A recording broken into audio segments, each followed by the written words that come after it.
Namaku Edo Kasicosano Purba. Aku dari SD Mardi Waluya. Dan hari ini aku akan bercerita tentang Malin Kundang, cerita rakyat yang berasal dari Sumatera Barat. Selamat dengarkan. Dahulu kala di pesisir Pulau Sumatera hiduplah seorang ibu dan anaknya bernama Malin Kundang. Mereka hidup miskin dan berkekurangan. Pada suatu hari, Malin Kundang merantau ke pulau seberang. Ia berharap bisa menjadi orang kaya di sana. Ibu, aku ingin merantau ke pulau seberang supaya kehidupan kita menjadi lebih baik di sana. Sebenarnya, Ibu Malin Kundang tak setuju atas permintaan anaknya itu. Tetapi, tekad Malin Kundang sudah bulat. Ibu Malin Kundang pun tak bisa melakukan apa-apa untuk mencegah anaknya itu. Dengan menumpang kapal nelayan, Malin Kundang pun pergi ke pulau seberang. Tetapi di tengah perjalanan datanglah badai yang besar. Kapal yang dinaiki Malin Kundang pun terhempas oleh ombak yang besar. Beruntung Malin Kundang selamat. Ia terdampar di pulau yang sangat subur.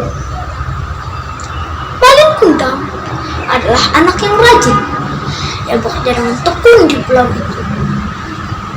Beberapa tahun kemudian, berkat kerja kerasnya, Malin Kundang pun menjadi orang yang kaya. Ia bisa membeli banyak kapal. Karena Malin Kundang sudah menjadi orang yang kaya, ia pun mempersunting seorang perempuan sebagai istrinya. Ia hidup bahagia bersama istrinya. Sayang, ia lupa dengan ibunya. Pada suatu hari, Malin Kundang dan istrinya ingin pergi berlayar ke suatu tempat. Saat dalam perlayaran, kapal mereka rusak tepat di pesisir Pulau Sumatera. Sambil menunggu kapal kita diperbaiki, lebih baik kita berjalan-jalan dulu, suamiku, ajak istri Malin Kundang. Baiklah istriku, jawab Malin Kundang.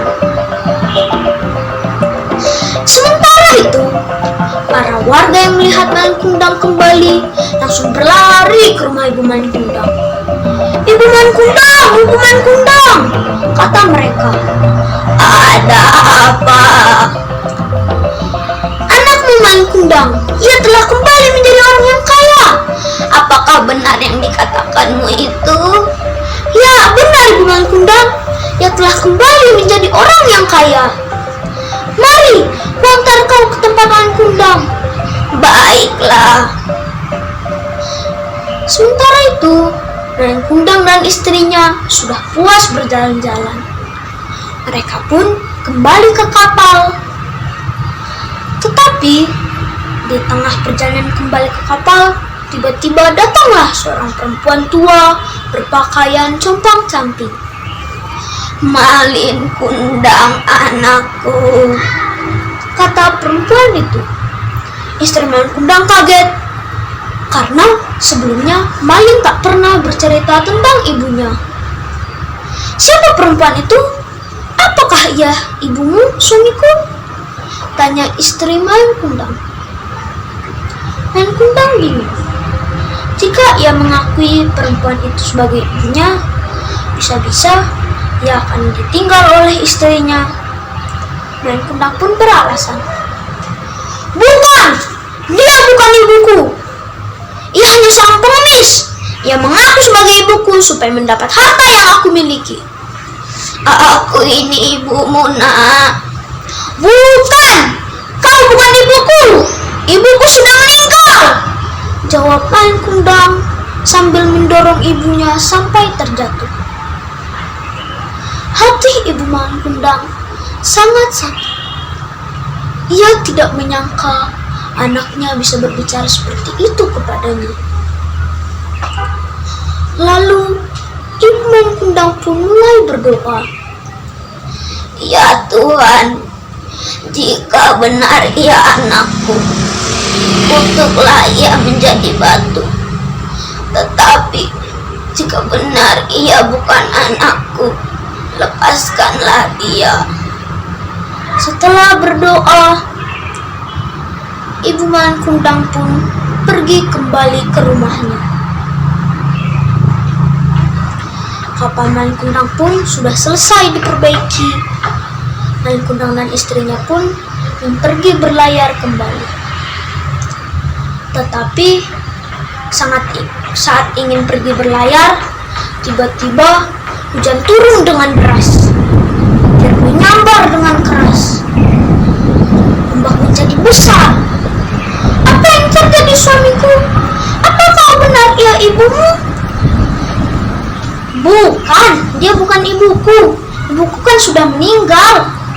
Tapi, mengapa saat kau mengusirnya, tiba-tiba datanglah bencana alam seperti ini? Sudahlah istriku, ini bukan bencana alam. Ini hanya cuaca biasa. Dan sudahlah, jangan omongkan perempuan tua itu lagi. Ya tidak penting. Baiklah suamiku. Tetapi, seketika tubuh Man Kundang mulai menjadi kaku. Kaki Man Kundang mulai menjadi batu. Apa yang terjadi padamu, suamiku? Aku tidak tahu istriku. Tolonglah aku. Seketika, semua tubuh Man Kundang sudah menjadi batu. Hai teman-teman, pesan moral yang terkandung dalam cerita Man Kundang adalah: pertama, kita harus hormat dan berbakti kepada orang tua kita. Yang kedua, kerja keras akan berbuah hasil jika kita terus berusaha. Dan yang ketiga, sifat angkuh dan sombong adalah sifat yang harus kita jauhi. Terima kasih.